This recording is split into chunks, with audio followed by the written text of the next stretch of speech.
ملک کا وزیر اعظم ہو اور کچھ لوگ اپنا ایک وزیر اعظم الگ کھڑا کر لیں تو وہ جھوٹا وزیر اعظم اس بات کی دلیل تو نہیں ہے کہ سچے وزیر اعظم کو بھی نہ مانا جائے. ایک میں اور مثال دیتا ہوں. اللہ نبی مقرر فرماتا ہے, اللہ نبی چوز فرماتا ہے اور نبی کو ماننا ایمان ہے. تو کیا اس کا یہ معنی تو نہیں ہے کہ ایک تو وہ جو اللہ نے نبی بنایا وہ اس کا ماننا ایمان ہے, تو چونکہ نبی اچھے ہوتے ہیں اس لیے ہم ایک اور اپنا نبی کھڑا کر لیں؟ نہیں, جو ہمارا بنایا ہوا نبی ہو, میں جنہوں نے بنایا ان کی بات کر رہا ہوں. ہم تو رسول اللہ صلی اللہ علیہ وسلم کو آخری نبی مانتے ہیں کہ ایک ہے لوگوں کا بنایا ہوا نبی, ایک ہے اللہ کا بنایا ہوا نبی. اللہ کا بنایا ہوا نبی, نبی کو ماننا ایمان ہے, اور جو لوگوں کا بنایا ہوا نبی ہے اس کا انکار کرنا ایمان ہے. تو شفاعت کرنے والے شفیع ہیں. ایک وہ تھے جن کو مشرکوں نے اپنا شفیع بنایا تھا, اور ایک وہ ہیں جن کو اللہ نے شفاعت کرنے کا اہل بنایا ہے. اب جن کو اللہ نے شفاعت کرنے کا اہل بنایا ہے ان کی شفاعت کو ماننا ایمان ہے, اور جن کو اللہ نے اہل نہیں بنایا ان کی شفاعت کرنے کا نام ایمان ہے. ان کو خدا نے جھوٹے کذاب کا کہا ہے, اور ہم بھی ان کو جھوٹے کذاب کہتے ہیں. ہم تو انبیاء اور اولیاء کو شفارشی مانتے ہیں, لیکن بعض لوگوں کو اس میں غلط فہمی ہوئی ہے.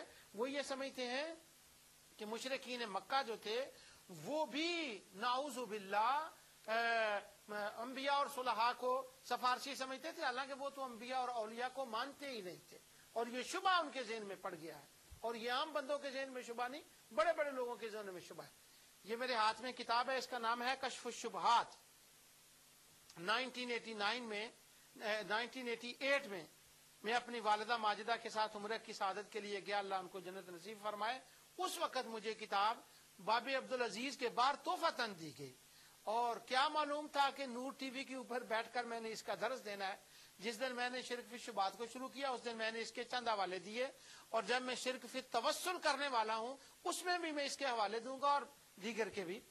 یہ شیخ محمد بن عبد الوہاب النجدی کی کتاب لکھی ہوئی ہے, اور ریاض سے یہ چھپی ہے, اور مملکت سعودیہ نے 1987 میں اس کو چھپوا کر اردو میں ترجمہ کروا کر ساؤتھ افریقہ, بنگلہ دیش, انڈیا, پاکستان اور جہاں جہاں اردو بولنے والے ہیں لاکھوں کی تعداد میں اس کو تقسیم کرایا ہے. اس کا صرف ایک ریفرنس میں پڑھتا ہوں. وہ کہتے ہیں, لکھتے ہیں کہ پھر تم ان مشرکوں سے جو شفاعت کے قائل ہیں اور الا ان اولیاء اللہ لا خوف علیہم ولا هم یحزنون کی تلاوت کرتے ہیں, ان مشرکوں کو یوں سمجھاؤ, ان سے یوں بات کرو, پھر اس سے اسی انداز میں گفتگو کرو جیسا کہ ہم تم کو پہلے بتا چکے ہیں. یعنی ان کو یہ بتاؤ, اسے بتاؤ کہ اللہ تعالیٰ نے قرآن مجید میں مشرکین کے بارے میں یہ بتایا ہے کہ وہ خدا کی ربوبیت کا اقرار کرتے تھے, یعنی خدا کو مالک اور رازق مانتے تھے.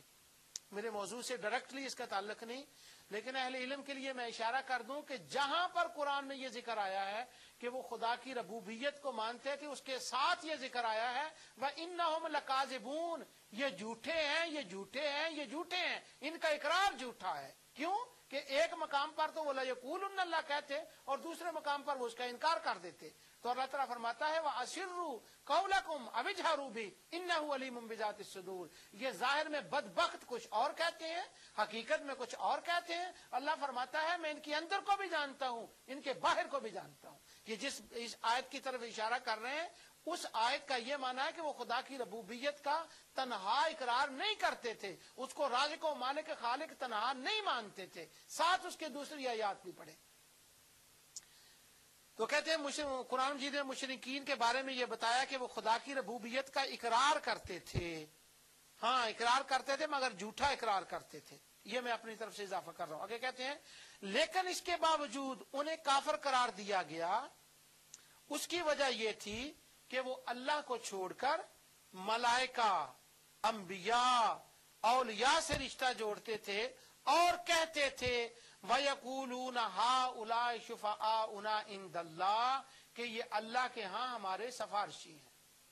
میری پوری دنیا خارجیت کو یہ چیلنج ہے کہ یہ کتابیں جن کو آپ